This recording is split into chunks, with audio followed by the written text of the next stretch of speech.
Good afternoon, everybody. Welcome to this afternoon's meeting of the Audit and Committee.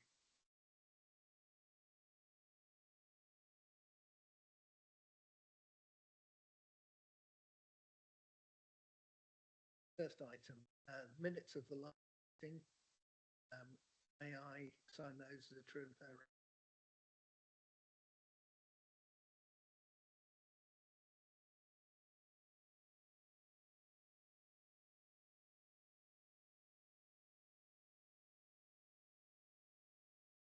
Do you have any apologies? Yes, Chairman, we've got apologies to Councillor Barry Bond.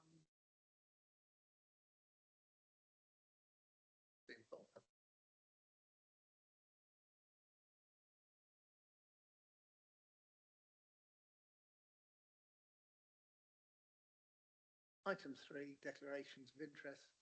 Receive any declaration?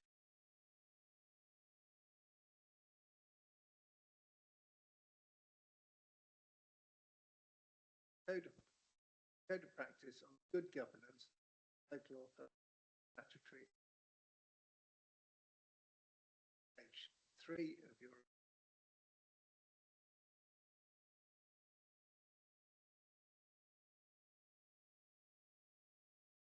Good afternoon, members. This is a report really just bringing the code of practice to members' attention and hopefully giving reassurance as to the South Staffordshire compliance with the code. So the code was issued by the three kind of oversight bodies for the three statutory officers, which for South Staffordshire Council, Chief Executive and Head of Paid Service, Chief Finance Officer and Monitoring Officer. And the idea of the code of practice really is to make sure that there is good oversight of administrative, financial and ethical governance within the local authority, and it sets out a number of key principles to take into account when assessing good governance.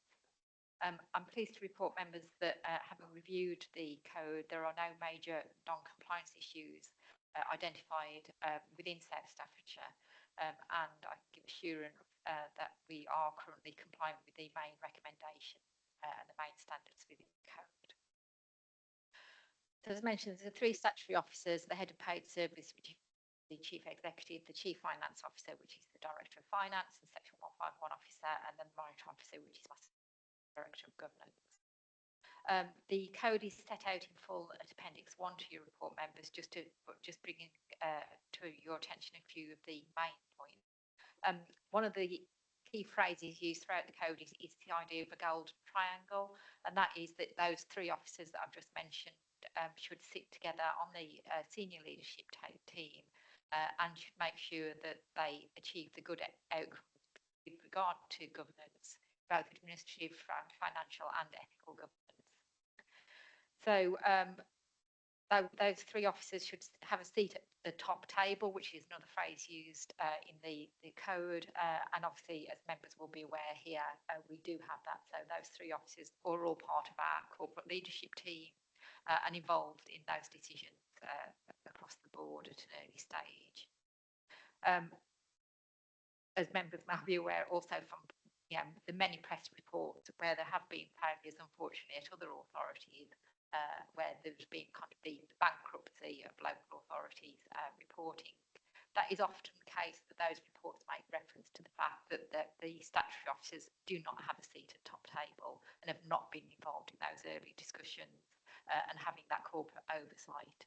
As I say, thankfully not an issue for us here at South Staffordshire.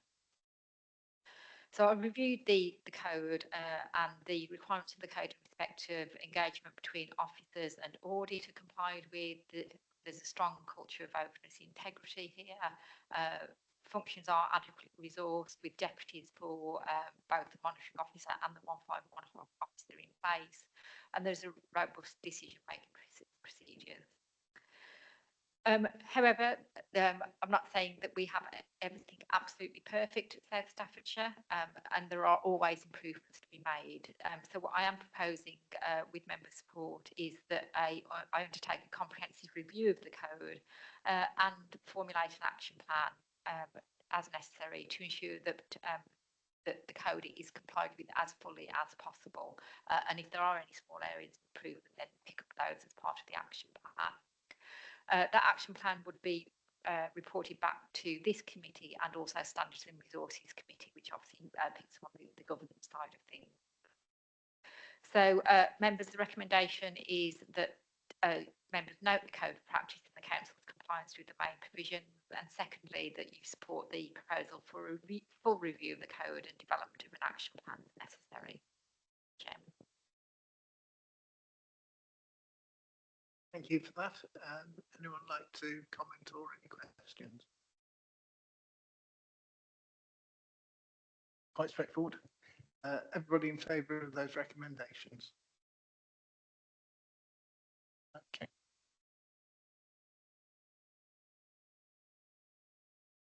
Next, we come on to item 5, page 29 of your pack. This is the quarterly Treasury Management Report, quarter 3.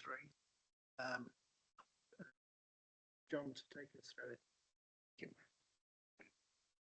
Thank you very much, Chairman, and good afternoon, members.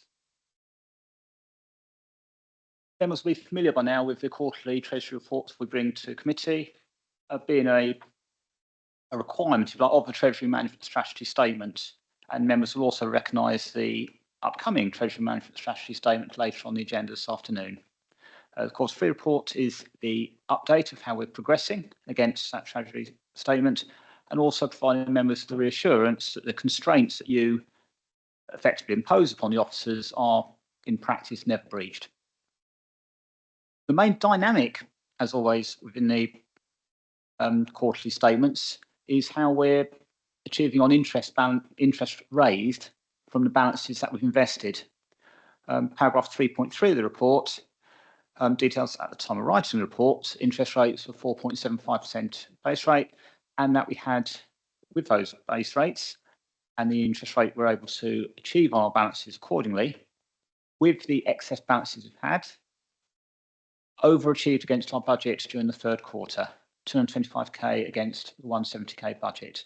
And that's something that then feeds through to our budget monitoring as council as a whole, and has enabled, for members who were present to last week at the briefings around the budget, has given us a little bit more headroom, a little bit more scope in achieving our minimum balances in the general fund in future years. Members who've been listening to their radios this morning will also be aware that 4.75% no longer applies. That, as of today, has gone down to 4.5%. I understand there are 2 committee members who actually voted for it to go down further to 4.25%. So we can definitely see a direction of travel for interest rates in the medium to long term.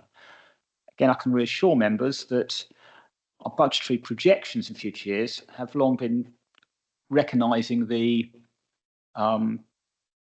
likelihood that interest rates would start coming down.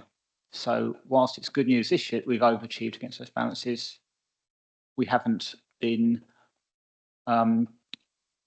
too excited, if you like, in our projections going forward. We've got prudent projections for next year and year after, on the assumption that, having come down today, they'll continue to come down at a given rate, and also in line with our capital programme. So again, good news to report to members from that front. Borrowing in 3.4 is a static position. We haven't borrowed since we took out significant sums in order to fund the capital programme a few years ago, primarily the refurbishment of the building we sat in today. And as has been long reported to members, we're delighted with the interest rates we got at that particular time, and that's been, again, of significant benefit to the medium-term financial strategy. It's not impossible, given the capital programme and our working balance over the next 12, 24 months, that we could be in a position where we might need to borrow some monies again in the near future, or the medium term. But if we do so, we'll be looking out to get the best, most advantageous rates we can at that point. And again, that's been fully planned and factored into the medium-term financial strategies as presented to members by Beck last week. Otherwise, we do have spare monies to invest. Paragraphs 3.5 onwards, again, just give members the reassurance that when you set in the Treasury Management Strategy the guidelines and the rules by which we can invest, we never breach those, and we report to your case so you know that the balances every single day, every single week of the year are in accordance with the parameters set with all times, security of funds being the primary factor, with liquidity and what we can get in terms of interest rate. It's a nice bonus, but it's always the third factor in priorities after security and liquidity. And thank you, Chairman. I'm happy to answer any questions members may have. Thank you for that. Does any member have any questions? Chris. Thank you. Thanks, Mr. Chairman. Thank you, John, for your comprehensive report. I've just got a couple of questions. The first one's to do with the introductory paragraph. I've noted that the borrowing costs are higher than budget ever so slightly, 59,233 against a budget of 58,750. But as you mentioned, this is heavily outweighed by the 225,434 that's come in against a budget of 170. So do you see, you mentioned you saw that narrowing for the interest coming in, but do you see that's also with lower interest rates as getting back onto budget for the borrowing? And for paragraph 3.4, you mentioned we've got no need to borrow currently. This is it's a question angled at the local government reorganisation that the government announced just before Christmas. Do you actually see us as a council looking to borrow ever again, considering in just over 3 years it stands at the moment, this place won't exist unless there's a major U-turn by the government. This place won't exist. Thank you. Thank you, Councillor Evans. A couple of questions. Regarding the borrowing, the small discrepancy in our borrowing budget, interest rates coming down won't affect our costs there because we borrowed at fixed rates. So the borrowing we're paying out, the interest we're paying out on our borrowing is thankfully at 1.03 tranches around about between 1.5 and 1.6%. Whatever happens to interest rates, the people who offers us that deal over 25 years fixed in that rate. The difference, I think, is just down to rounding. It is, you say, very small. I think it's just when we set the budget and divide it by 4, it was just those rounding differences. In terms of the question, will we ever need to borrow again? I think that's a question that is actually independent of future reorganisations, which I want to be. And the answer is possibly yes. The reason being that ultimately we have, the fact we might need to borrow is just down to the cash flows on a day-to-day basis of this council. So we have money coming in from council tax, those grants, business rates, so forth, and money going out through wages, paying island to council taxes over to counties, so forth. So it's a daily exercise working out what monies we've got in and out of the council. And we've also got a capital programme underneath that. And we've got, as we know, a deficit each year. So what we've known and we've factored in over a number of years is we can see the actual cash balance of the council have been dropping in recent years and are anticipated and expected to drop further. And we anticipate there is a point at which, in order to make sure we can pay our bills, we might have to borrow some money. It's not a problem. People will be prepared to lend us money and we'll borrow the money in order to pay the bills. But the alternative, if we didn't borrow, would be we'd go, just like any individual might, we go into overdraft with our bank. And as any individual know, the difference between an unplanned overdraft in terms of what it costs you versus approaching someone in advance and saying, can you lend us X amount of money for X period of time? There's a significant difference in the interest rate. So we'd be in the second category, whereby we'd be doing our forward planning. We'd know when we need to borrow, we'd know how much, and we'd achieve the best possible rates for it. And equally, the forward plans would know when, again, going back to the everything links, going back to the MTFS from 4 or 5 years down the line, when taking a look at that equation, when we're expecting, just looking at RAO in isolation, significant increases in our business rate potential, and I think it's coming to the fore, we'd expect more cash to be available to us. So the borrowing wouldn't be like what's this building for 30, 40 years, be a much shorter time span.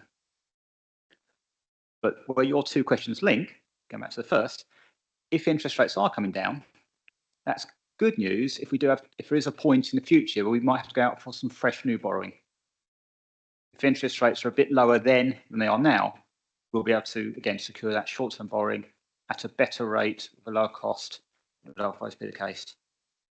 And I hope that answers your question.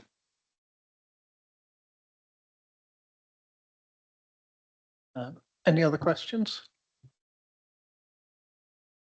In that case, the recommendation, members are asked to note the position as set out in the report. It's noted.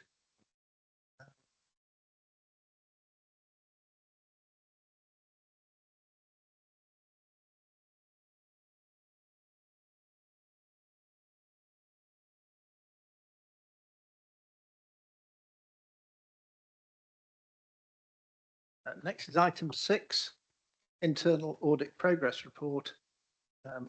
Report of the Chief Internal Auditor, page 39 in your packs. Thank you, Chair. So as the Chair's just mentioned, my report starts on page 39 of your pack. So this is the regular progress report highlighting to members audit activity that's been undertaken since the last audit committee back in November 2024. So as of the end of January, 39% of the audit plan has now been completed, with a further 37% of audit work now underway. The rest of the remaining pieces of work, they are allocated, and various preparations are being undertaken to commence those prior to the end of the financial year. So at paragraph 3.3 of my report, you will see that there have been 3 reports that have been finalised since the last committee, relating to customer services and relations, cybersecurity and third-party privileged access, and disabled facilities grants. Each of those have been given a positive assurance opinion. In addition, we have one financial systems review that is out at draft report stage at the moment, and the auditees are being consulted on in terms of getting responses to those recommendations, and that's in relation to accounts receivable. Moving on to page 41 of your pack, and at the top at paragraph 3.5, you will see that in addition to our systems audit work, we continue to undertake a programme of continuous controls monitoring. And this is where we use council data to highlight possible red flags and then to follow up various exceptions. So we tend to use mileage and expense data, purchase card use against absences, and creditor payments data. And since the last audit committee, this exercise has highlighted just over £2,000 worth of duplicate creditor payments. So they've been passed back to finance, who are liaising with the suppliers to recover outstanding monies. Also, you'll be aware and previously reported, we participate, and it is mandatory that we participate in the National Fraud Initiative, and we received back very recently the various data matching sets from central government.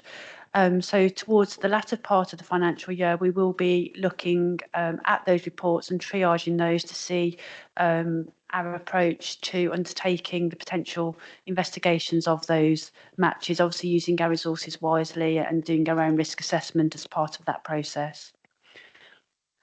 Carrying on with various fraud activities, we've now developed and produced the contents for the fraud intranet, and that is currently with the communications team that will be uploading it onto the intranet site, and then it will be for the monitoring officer to review those pages before they're published. Hopefully that will be done relatively soon, in readiness for the start of the new financial year. And we're also producing a fraud survey to go out as well prior to the end of the financial year. Also wanted to bring to your attention that we have had one fraud referral since the last audit committee. This is in relation to an historic planning application where an allegation was made within an email to a planning officer. The planning officer did exactly the right thing and escalated that up to the director, who then, that director then referred it on to Lorraine as the monitoring officer. the monitoring officer has then asked whether we can conduct our own independent review of the allegation and of that planning application. And Sue, who's sitting by the side of me, is actually undertaking that investigation at the moment. And when that is complete, we will bring that back to this committee, a short report. And then finally, just at the bottom of page 41 of your pack and moving over onto page 42, just wanted to bring to members' attention that from the 1st of April, we will be operating to new internal audit standards. So back in January 2024, the Institute of Internal Auditors published the new global internal audit standards to be coming into effect from January 2025. SIPFA, who are our internal audit standard setters, have also developed now an application note which gives some further commentary and interpretations of those global internal audit standards for local government. That application note was published in December 2024, and the idea is that by the 1st of April, we are to now work towards those new standards. That will be the global standards in addition to the application note. To give some further support to local governments, SIPFA are also, they've produced a code of practice for the governance of internal audit functions. That is due to be published imminently, as in within the next couple of days. And that really gives some further guidance in relation to the governance aspect of the internal audit function. So what we are preparing to do is to come back to the committee in April with an update in relation to all those standards, and you will start to see some of those standards trickling through from April. It's not intended that teams are fully compliant by the 1st of April. Saying that, because we were largely compliant with the public sector internal audit standards, and these global ones are sort of just tweaking those. There's nothing untoward there, and we've got no concerns. We're just currently doing our own gap analysis at the moment. But what it's likely to change is obviously the audit manual and the referencing to the new standards. It'll also change the charter, so that will look slightly different. And again, it's more tweaking and changes to some of the terminology where we talk about a mandate rather than the authority to audit. And also we'll be conducting further training for staff, and we are using some quite modern technology. So we thought we'd trial some podcasts for our staff members to see how they feel about that. So we've tried it with the ethics and professionalism domain, and we've trialled the podcast, which has gone down very well actually in terms of the standards and getting those to obviously become like a bit of a chatty discussion. So we might do some more of those podcasts with the team, and that's something that we can look to develop actually at South Staffordshire as we go through 25-26, because it has been quite well received. But so yes, so watch this space. So apart from that, Chair, if there's any questions, we're just asking members to note progress on the delivery of the audit plan. Thank you. Questions from members? Chris? Can I just ask on paragraph 3.5, this creditor invoice, duplicate creditor invoices, is there any indication of what the causes were? Thank you. I will need to get back to you on that. Is that okay? Because it's on my laptop and I just haven't got the details to hand and I can't remember. But I can get back to you. Do you know, Sue? We were waiting for the outcomes because they've been referred back for investigation of by the service team. So I think we were waiting the outcomes of those. So we can follow that up though. And we can let you know outside of this meeting. Is that okay? Thank you. I can ask a question also, please. Yeah, it follows on from Chris. On the scale of things, at £2,330, in terms of the amounts that go through, does that sort of, as a percentage, relate to? Chair John, do you happen to know how many creditor payments we make annually, roughly? Again, I'll have to come back to the council on that question as well, so apologies. Chair would include all of that in one response back to the committee members, if that's okay? Yes, that's fine. Sure, it's very small. My question, when I've heard this report before, is I'm just amazed that there aren't more cases of community charge discounts, single persons discounts, things like that. You would think there must be a great number. I mean, a certain amount of people, when their circumstances change, they don't know they have to or don't. And I wonder where the cross match is. We pick a lot of those up.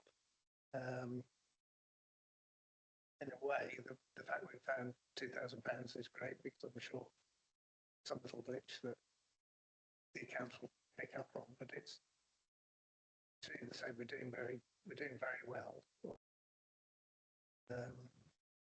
I can't, as I say, I can't believe that there aren't any people out there in South Staffordshire that aren't pretending to have discounts that aren't entitled to them, and we're not picking them up. But anyway, it's still reassuring that we're checking and that it's not finding. Any more questions? In that case, the recommendation is to note the progress activity of the internal audit to date. Noted. Thank you.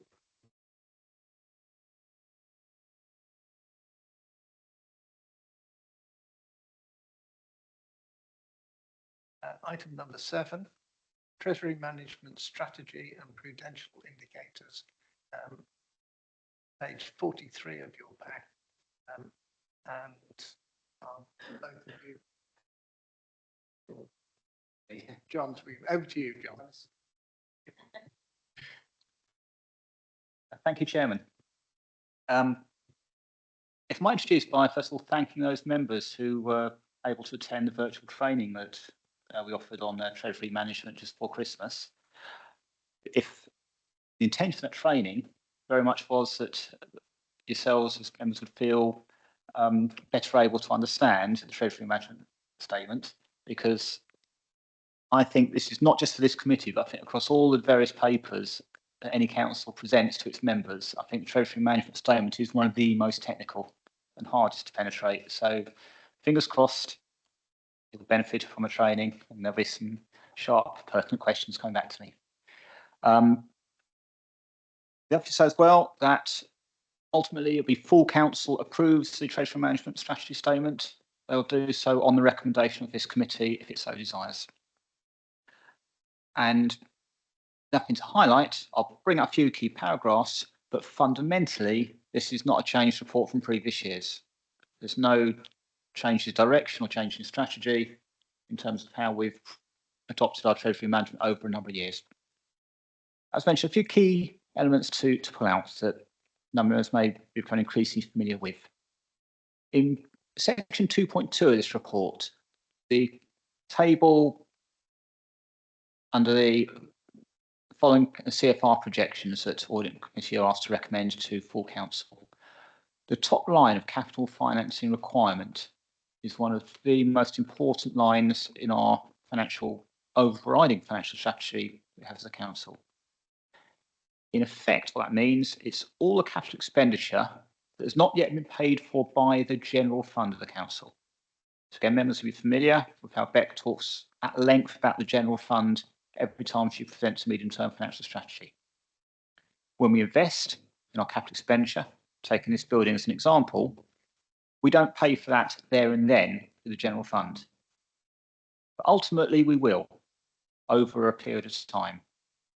And the capital finance requirement represents not just this building, but every single element of capital expenditure, some of it going back a number of years in the past, that's not yet been paid for by the general fund of the council. Ultimately, everything will be. And whilst it might then be interpreted that that means general fund is, in the figure shown, £40 million in debt, that in itself is not a problem necessary for a council. Debt is not, in that sense, debt is not a bad thing. It would become a bad thing if it is unsustainably high.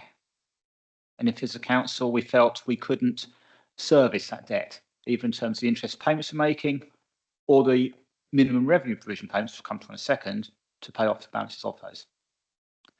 And it fluctuates and goes up and down each year in the simplest terms, according to new expenditure on capital we're making, less when we are making those minimum revenue payments to top off, which is why in this case we're making more minimum revenue payments than we're expecting to increase our capital expenditure by, which is why the capital finance requirement is coming down from the high of 41 million at present down to 39.4 million in a few years.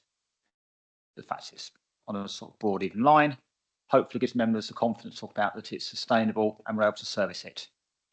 And the minimum revenue payments I talk about and the interest rate payments I talk about, which is the debt servicing, are fully incorporated within the MTFS that Beck's presented in other forums. And whilst I say we should never see debt as bad, if you can say it, taking the other extreme, if you imagined an entity which had zero capital finance requirement, I think that's great, that we've got no debt whatsoever. What you'd be picturing is an entity that's not making any investments. They wouldn't be investing in leisure centres, wouldn't invest in these buildings, they wouldn't be investing in IT equipment for staff and so forth. So that would have a detrimental effect on, a direct detrimental effect on the ability of yourselves to deliver services to residents at the quality and level they would be expecting. So what we're saying is there's always a medium ground you're looking for, a level of continuous investment that enables services to be continually provided at a given quality, but at a given level of sustainability in terms of the interest and debt repayments that we're making to the general fund.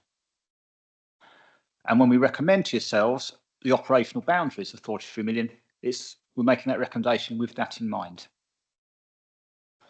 It's called an operational boundary because when we say 43 million, it gives ourselves as officers the ability to manage treasury on a day-to-day basis, consistent with the capital programme that's been approved by members, consistent with the MTFS been approved by members, without having to come back for authority to make every day decision as need be.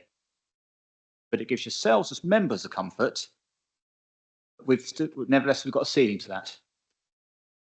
And we're not going to come with a report saying the capital finance requirement is now 90 million without you yourselves having found out about the interim. Never say never. Lots of members ask us what we do if there's a prime investment opportunity that arrives at our doorstep any given time. We'd consider it in conjunction with yourselves, and we'd discuss the implications for the capital finance requirement. And if the business case stacked up and everything good enough, there may be a recommendation to increase the capital finance requirement if such an opportunity arose.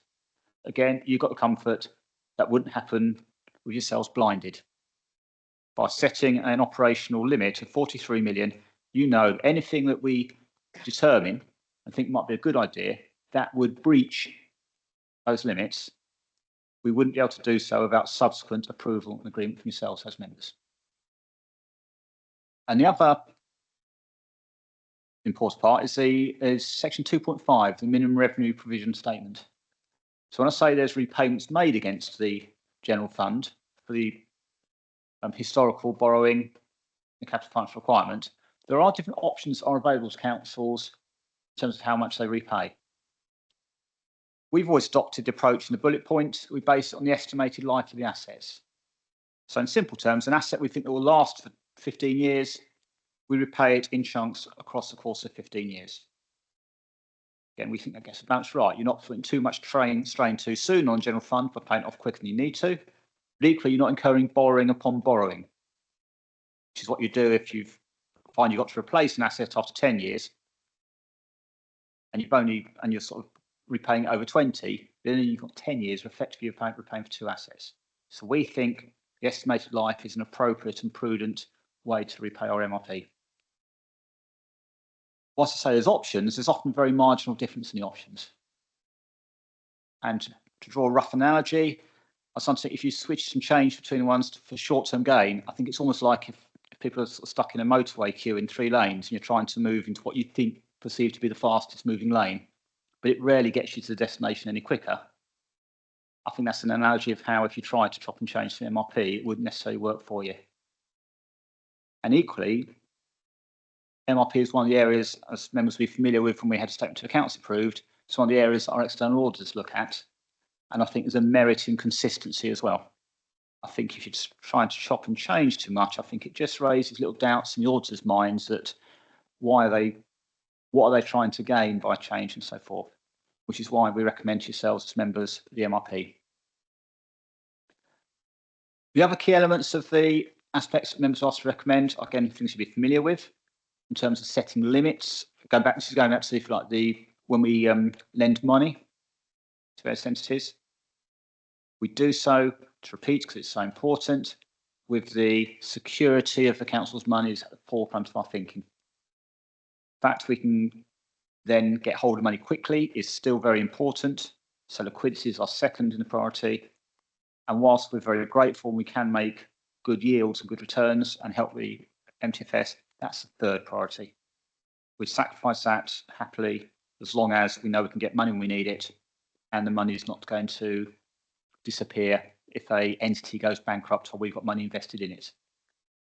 You can never guarantee those things, which is why we take all the usual best practice steps of making sure we only invest in the best rated organisations.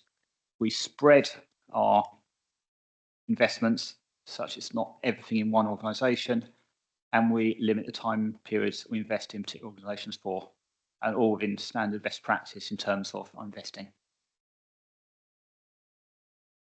As mentioned, it's a very technical report, so I apologise. That's sort of whistle-stop tour, hopefully the key elements. If I've missed anything out, or if there's any other questions, Chairman, I'll be very happy to answer on behalf of members.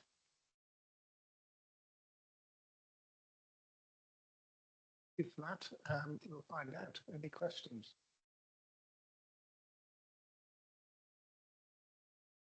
Very briefly, the comment by the auditors last year, do you envisage this year that satisfy their, stop them making a comment, sticking with MA? Do we know what their thoughts are? And you must, if you have an idea of the figures and whether they comment on it again this year or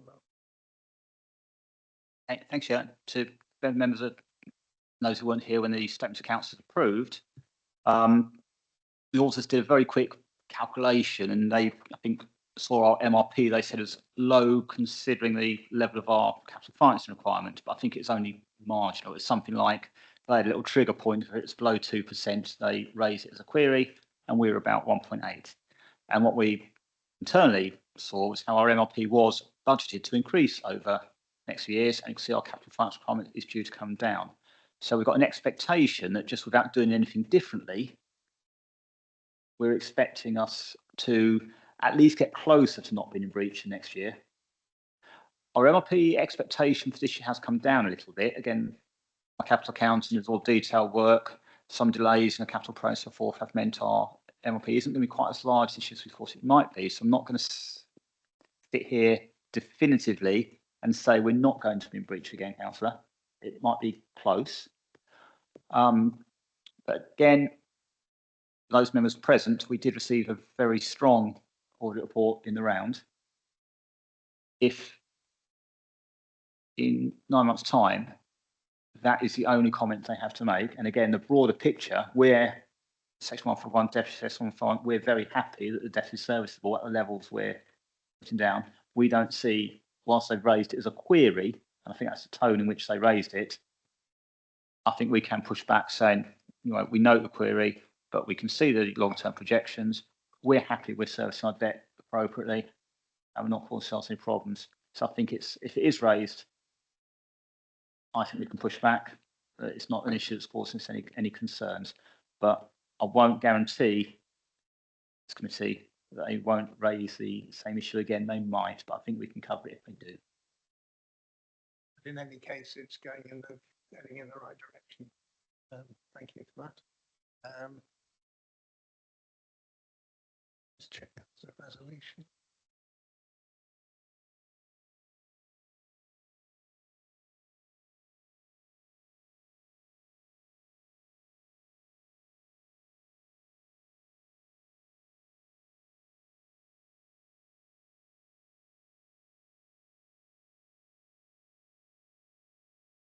think we just accept the report. Accept that. Thank you. Is it?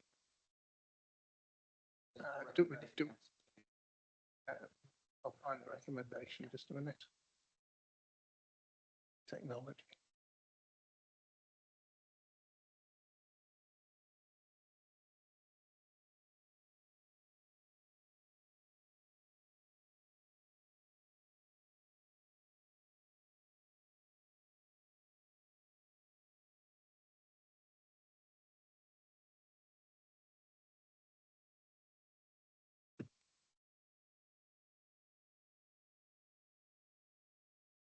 Recommendations, Audit and Risk Committee requested to note the indicators and policies detailed below, Treasury Management Strategy, and that forwarded to the full council for adoption on the 5th of February. Favour of that. And Audit and Risk Committee are recommended to approve the limits below. Recommended adoption. As it's stated there. Thank you. Members.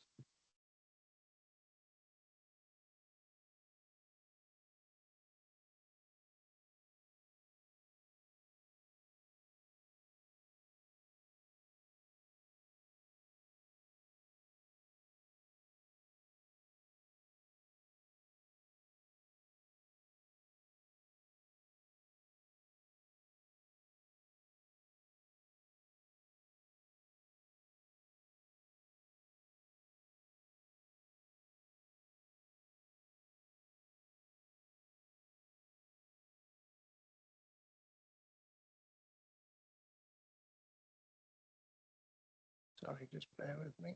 Here we are. Item number 8, third quarter risk management update, report of the Finance Director. Thank you, Chairman.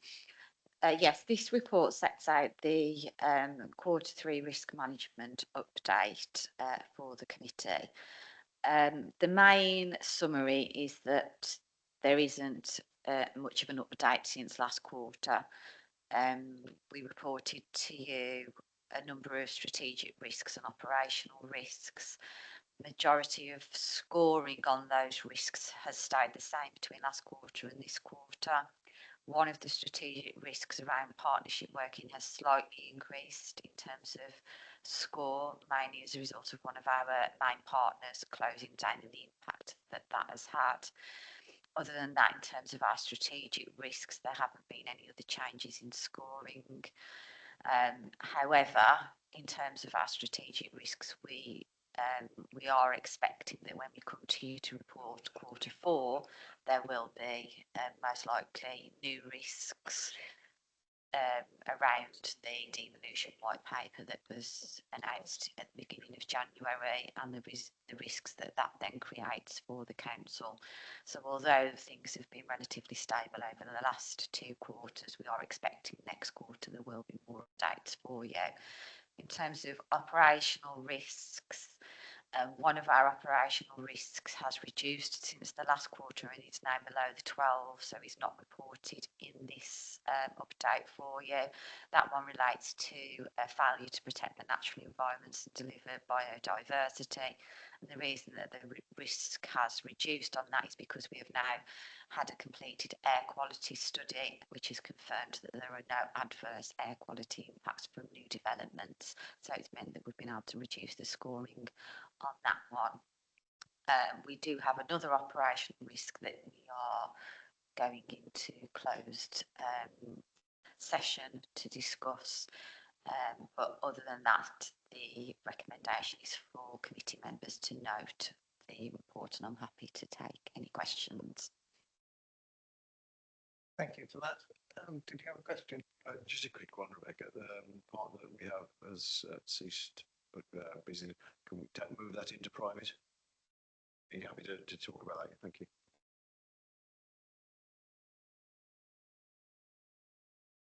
Yes, thank you, Mr. Chairman. I've just got a few questions. First of all, they're all on different reports. I'll go through them. The first one was the impact of national pay policy on the council's mid-term financial strategy. And the report says, the risk report says the pay spine may be redesigned and the spinal cord lost. I know that the local government associations going through this and designing that as we speak. I was just wondering, is it just that, how is that likely to look? Is it that the bottom grades will be lost, or will higher points at intermediate points also be lost? Because I know in my day job over many years, we've lost a couple of grades at the bottom as new technologies come in. That's probably bottomed out now, though technology and digital still marching on. That's bottomed out, but we've also lost intermediate points, especially with the merger. Saw one department which had double the number of grades streamlined into just one. And also, is there the opportunity of raising the bottom grades pay to maintain that? Because I know at my place we have they have a second pay rise, a small second pay rise when the minimum living pay goes every year. The second of me three questions. Again, it's to do with the government reorganisation. It's just throwing up a lot of questions when these reports come out. And this one is to do with the recruitment and retention of talent. I know this might be being looked at, but with the reorganisation happening, my concern, it might become harder, much harder for us to recruit and particularly retain people, especially as the date, whenever that is, it's going to be 2028, comes closer. And a quick question about the temporary accommodation. We had 1 million to begin with. How much of that is left?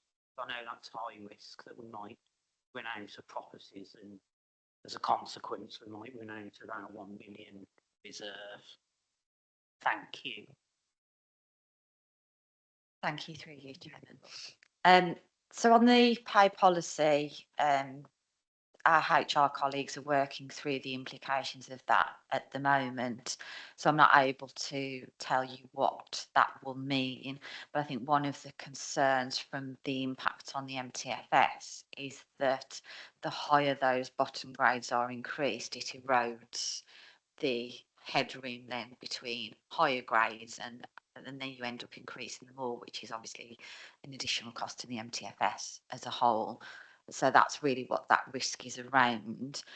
So that pay rise issue actually then has a knock-on effect further up the scale. But as soon as the risk refers to, HR are working on that at the moment, and they will be briefing the corporate leadership team and members once there's more information on that one.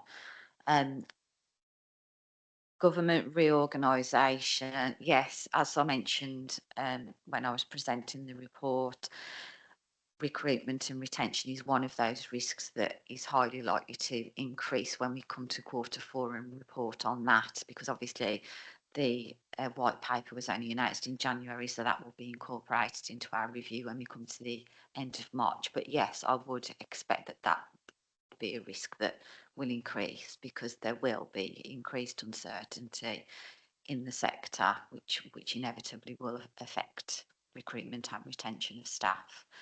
Temporary accommodation, yes, we set £1 million aside in earmarked reserves. In terms of the revenue spend on that, we're not having to draw on that earmarked reserve at the moment. However, you probably be aware that we have purchased or are in the process of completing on the purchase of 2 properties to be used for the purposes of temporary accommodation. The cost of those was roughly about 400,000, so we've got about 600,000 left in that reserve. We are also looking at potentially another 2 or 3 properties to be purchased from that reserve, and that should hopefully then have a knock-on effect on the ongoing revenue spent on temporary accommodation. So that's the latest update on that position.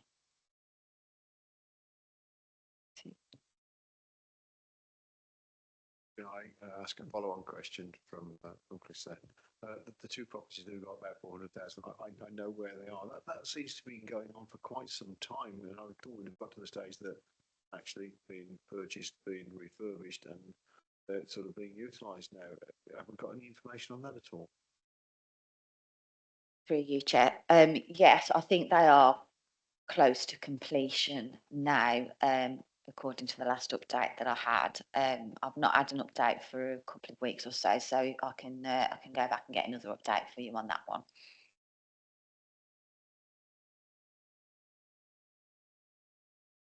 The comment is that spend actually,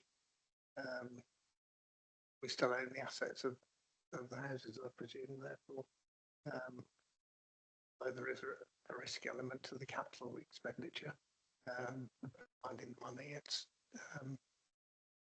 not so bad, and hopefully won't actually cost the council. Any more questions? Yes. It's not really a question, it's more a comment.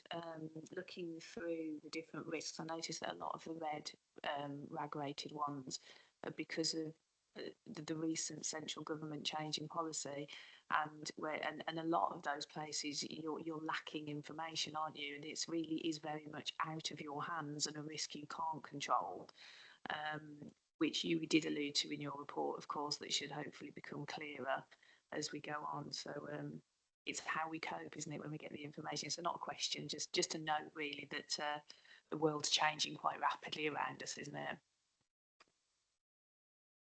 Absolutely, and as you say, I think when we come to Q4's risks, they're most likely to be new risks, and some of those existing risks will be increasing because of that uncertainty.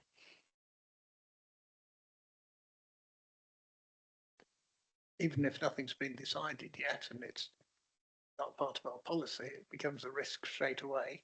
As soon as it's mentioned, there's a risk of it happening. We have to take appropriate action and be careful of it. Any more questions? No. Thank you very much for that report. Moving on.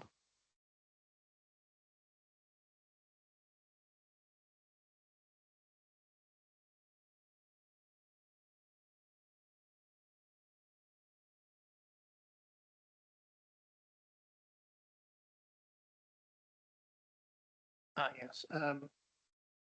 Item 9.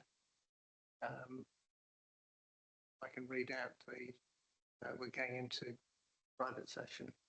And if I can just read out to resolve that the press and public be excluded from the meeting during consideration of the following items on the grounds that they're likely to involve the disclosure of exempt information and as defined in paragraph 3 and part 1 of Schedule 12A to the Local Government Act 1972. And actually, no, do we start recording? Okay. And this